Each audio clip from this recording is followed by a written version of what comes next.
सभी को नमस्कार। आज फिर एक नई वीडियो और एक नए उपविषय के साथ। आज का हमारा विषय रहेगा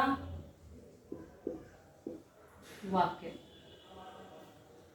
ठीक है, ये स्पेशली जो है विशेष रूप से 9वीं और 10वीं कक्षा के लिए बनाया जा रहा है। देखो, सबसे पहले हम समझेंगे कि वाक्य क्या होता है, वाक्य के क्या अंग होते हैं, वाक्य के क्या भेद होते हैं, उन भेदों का उदाहरण सहित वर्णन करने की कोशिश करेंगे। ठीक है, तो सबसे पहले देखो, मैं आपसे वार्तालाप कर रही हूँ, मेरा वन वे चल रहा है। ठीक है, एक तरफ से चल रहा है, तो मैं जो भाव मेरे मन में आ रहे हैं उन भावों को मैं सार्थक शब्द समूह में व्यवस्थित कर रही हूँ, और सार्थक शब्द समूह में व्यवस्थित करके मैं आपके सामने उसको प्रस्तुत कर रही हूँ। ठीक है, जिस भाव में मैं बोल रही हूँ उस भाव में आप स्वीकार कर रहे हो, तो वो हो गया वाक्य। यानी कि दो या दो से अधिक सार्थक शब्द समूहों को वाक्य कहते हैं। यानी कि जो भाव और विचार हमारे मन में आ रहे हैं उन भाव विचारों को हम दूसरों के सामने प्रस्तुत कर रहे हैं, और उसी भाव विचार से, जिस भाव विचार से हम उनको बोलना चाह रहे हैं, अगला भी उन्हीं के अनुसार उसको स्वीकार कर रहा है, तो वो वाक्य कहलाता है। देखो, सबसे छोटी इकाई जो होती है वो होती है वर्ण। वर्ण के बाद आता है शब्द, और शब्द के बाद आता है हमारा वाक्य। जैसे कि मैं एक छोटा सा वाक्य बोल देती हूँ, मैं बोलती हूँ राम। ठीक है, और वर्ण में उसको वर्ण विच्छेद में देखो कर रही हूँ, रा जमा आ जमा मा जमा आ। ठीक है, ये तो हमारा हो गया वर्ण की बात। उसके बाद मैंने बोला राम, और इसी को मैं लिख देती हूँ कि राम खाना खाता है। राम खाना खाता है। देखिए, अब इसमें देखो, राम खाना खाता, एक शब्द, दूसरा शब्द, तीसरा शब्द। ठीक है, और सभी को मैंने सार्थक रूप में लिखा है। सार्थक मतलब सा मतलब साथ में, और अर्थ मतलब अर्थ, जिसका अर्थ साथ में हो, यानी कि जो हम कहना चाह रहे हो उसी वही अर्थ ग्रहण किया जा रहा हो, वो होता है सार्थक। और व्यवस्थित क्या होता है? सीक्वेंस में लगाना, सीरियल वाइज लगाना। ठीक है, पहले कर्ता आ रहा तो कर्ता, फिर क्रिया, फिर कर्म, ये होता है हमारा व्यवस्थित रूप में चीजें। हम कहते हैं ना, घर में व्यवस्थित रख, चीजों घर में व्यवस्थित करके रखो। जो बुक्स है वो बुक्स की जो अलमीरा उसमें रखो, कपड़े है तो कपड़े की अलमीरा में रखो। ठीक है, शूज है तो शूज रैक में रखो। व्यवस्थित रखना कि चीज जहां रखी वही सुंदर लगे। तो कर्ता का जो स्थान हो कर्ता पे हो, क्रिया का जो स्थान हो क्रिया पे हो, कर्म का स्थान जहां कर्म पर हो। तो जब हम दो या दो से अधिक, राम खाना खाता, दो से अधिक शब्द हो गए, और शब्दों को क्या है, सारे शब्द क्या है, सार्थक है, और सार्थक के साथ साथ क्या है, व्यवस्थित है। भाई ये क्या हो गया, कर्ता हो गया, क्रिया हो गया, कर्म हो गया। व्यवस्थित रूप में हमने इनको पुट अप कर दिया, रख दिया, तो ये क्या कहलाए हमारे, ये हमारे कहलाए वाक्य। समझ में आया? जैसे देखो, एक फनी सा एग्जांपल लेते हैं। एक खरगोश को काटकर गाजर खिलाओ, या गाजर काटकर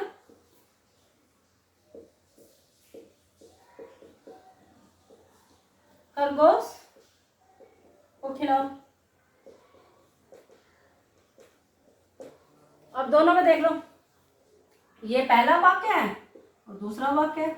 दोनों ही वाक्य क्या है, सार्थक है, व्यवस्थित है, और दोनों ही अपना अर्थ प्रकट कर रहे हैं, पर दोनों में बहुत अंतर है, बहुत फर्क है। दो, एक में अर्थ का अनर्थ हो जाता है। देखो कैसे, खरगोश को काटकर गाजर खिलाओ, यानी कि पहले मैं खरगोश को काटूंगी फिर से खरगोश को खिलाऊंगी। पहले खरगोश को काटूंगी फिर गाजर खिलाऊंगी, ये संभव है।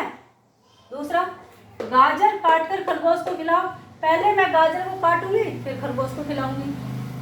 देखो, सार्थक दोनों ही है, अर्थ दोनों में निकल रहा है, परंतु जो भाव हम प्रकट करना चाह रहे हैं, क्या वो भाव निकल रहा है? खरगोश को काटकर गाजर खिलाओ, ये संभव नहीं है, तो ये हमारा भाव के अनुसार गलत है। और गाजर काटकर खरगोश को खिलाओ, ये हमारा सही है। समझ गए? मैंने शुरू में क्या लाइन बोली थी? मैंने शुरू में ही बोला था कि जिस भाव के साथ हम शब्दों को व्यवस्थित करके बोलते हैं, सामने वाला भी उसी भाव के साथ उसको ग्रहण करता है, स्वीकार करता है, तो वो हमारा वाक्य होता है। तो वाक्य की परिभाषा आपको समझ में आ गई। दो या दो से अधिक सार्थक व्यवस्थित शब्द समूह को क्या कहते हैं? वाक्य कहते हैं। अब देखिए दो चीजें हैं, एक तो है वाक्य के अंग, दूसरा है वाक्य के भेद। दोनों में फर्क है। जबकि अब समझो इनमें फर्क क्या है? वाक्य के जो अंग है वो और वाक्य के जो भेद है वो। देखो इसको मैं एक छोटी सी चीज के साथ समझाऊंगी। कैसे समझाऊंगी? वाक्य के अंग क्या होते हैं, वाक्य के भेद क्या होते हैं। जैसे कि हम छोटे बच्चों को कहते हैं ना कि शरीर के अंगों के नाम बताइए, तो मैं कहती हूँ कि मनुष्य के शरीर के कौन कौन से अंग होते हैं, तो आप क्या बोलोगे? नाक, दांत, हाथ, पैर, बाल, गाल, ठीक है, यही तो बोलोगे, ये हो गए अंग। मैं कहती हूँ कि मनुष्य के कितने भेद हैं, तो आप क्या बोलोगे? मनुष्य के दो भेद हैं, एक स्त्री एक पुरुष। समझ में? तो इसी तरह वाक्य के ये अंग है वो अलग है, भेद है वो अलग है। पहले अंग समझाते हैं। वाक्य के जो अंग है वो क्या है? दो। पहले को बोलते हैं उद्देश्य, दूसरे को बोलते हैं विधेय। अब देखिए उद्देश्य क्या होता है? उद्देश्य मतलब कर्ता। कर्ता के बारे में जो कुछ कहा जाए वो उद्देश्य होता है, यानी कि जिसके बारे में कहा जाए, जिसकी चर्चा चल रही है, ठीक है।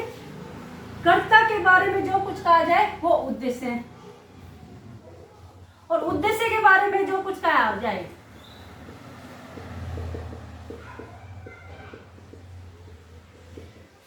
मतलब उद्देश्य के बारे में जो कुछ कहा जाए वो हो गया हमारा विधेय। जैसे कि मैंने पहले बताया था कि राम खाना खाता है, मैंने एग्जाम्पल क्या दिया था?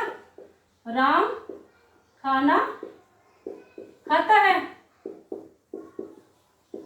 तो राम क्या हो गया? राम हमारा कर्ता हो गया। तो कर्ता हमारा क्या कहलाता है? उद्देश्य। और राम के बारे में क्या कहा जा रहा है? राम के बारे में कहा जाता है कि खाना खाता है, तो खाना खाता हमारा क्या हो गया? विधेय हो गया। समझ में आई? अध्यापिका पढ़ा रही है, तो कर्ता कौन हो गई? अध्यापिका। और क्या कर रही है अध्यापिका? पढ़ा रही है। तो उद्देश्य हो गया अध्यापिका और पढ़ा रही है विधेय। समझ में आ गया? बच्चे विद्यालय जाते हैं, बच्चे विद्यालय जाते हैं, तो कर्ता क्या है? बच्चे। तो उद्देश्य क्या हो गया? बच्चे। और क्या कर रहे हैं? विद्यालय जाते हैं, ये क्या हो गया? विधेय। समझ में? कर्ता के बारे में जो कुछ कहा जाएगा वो हमारा उद्देश्य हो जाएगा, और उद्देश्य के विषय में जो कुछ कहा जाएगा वो हमारा विधेय हो जाएगा। ये थे वाक्य के अंग। अब आ जाओ वाक्य के भेद पर। इसी तरह वाक्य के दो भेद हैं।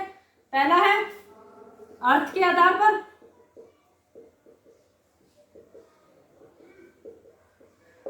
ठीक है। दूसरा है रचना के आधार पर।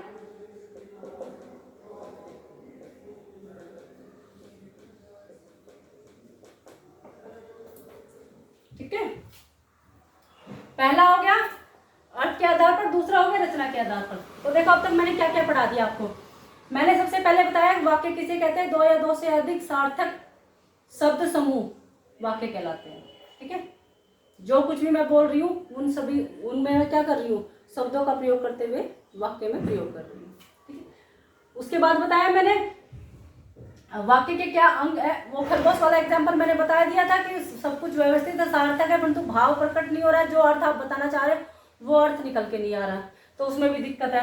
दूसरा वाक्य के दो अंग बताए, एक उद्देश्य बताया, दूसरा विधेय बताया। उद्देश्य मैंने बता दिया कि कर्ता के बारे में जो कुछ कहा जाए वो उद्देश्य है, और उद्देश्य के बारे में जो कुछ कहा जाएगा वो विधेय है। फिर ये सबसे मोस्ट इंपॉर्टेंट, जहां से आपके 5 नंबर का क्वेश्चन आता है पेपर में कि भाई अर्थ के आधार पर, रचना के आधार पर। 10वीं क्लास में तो डेफिनेटली रचना के आधार पर 5 नंबर का पूछा जाता है। 9वीं क्लास में जो अर्थ के आधार पर पूछा जाता है। अर्थ के आधार पर जो वाक्य होते हैं वो 8 प्रकार के होते हैं, रचना के आधार पर 3 प्रकार के होते हैं। अर्थ के आधार पर वाक्य के भेद, ये मैं अभी अर्थ के आधार पर वाक्य के भेद। अर्थ के आधार पर वाक्य के कितने भेद बताए थे मैंने? अर्थ के आधार पर वाक्य के 8 भेद बताए थे। 8 भेद कौन कौन से?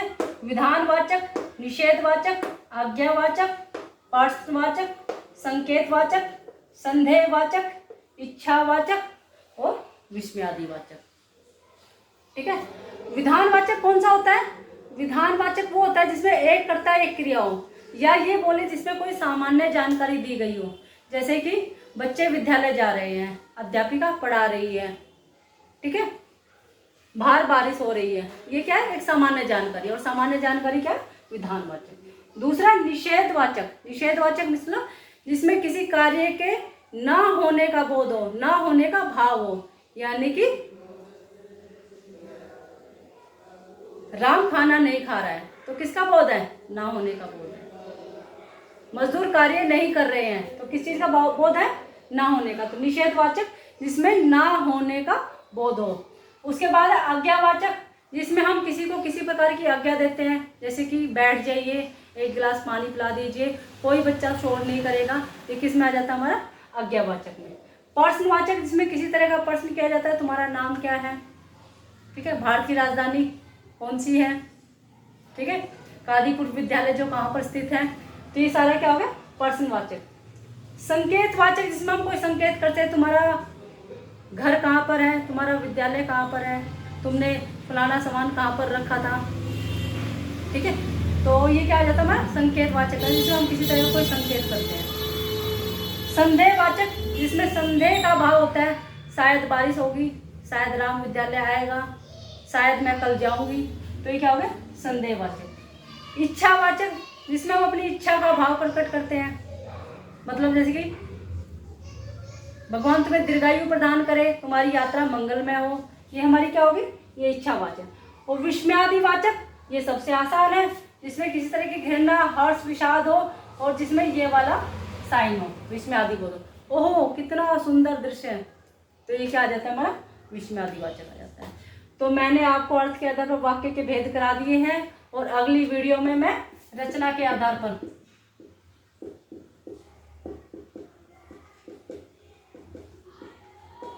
वाक्य के जो 3 भेद हैं, सरल वाक्य, संयुक्त वाक्य और मिश्र वाक्य, ये कराने की कोशिश करेंगे, ठीक है। उम्मीद की करती हूँ कि आप लोगों को बहुत अच्छे समझ में आया होगा। मैंने यहाँ पर आपको मोटा मोटा करा दिया है। इसकी जो PDF फॉर्म है, इसकी जो प्रैक्टिस है, वो मैं आपको आपके WhatsApp ग्रुप पे शेयर कर ही दूंगी, और Google Meet पर जो क्लास होगी उसमें भी यही डिस्कशन चलेगा, ठीक है। और सभी को मेरा नमस्कार।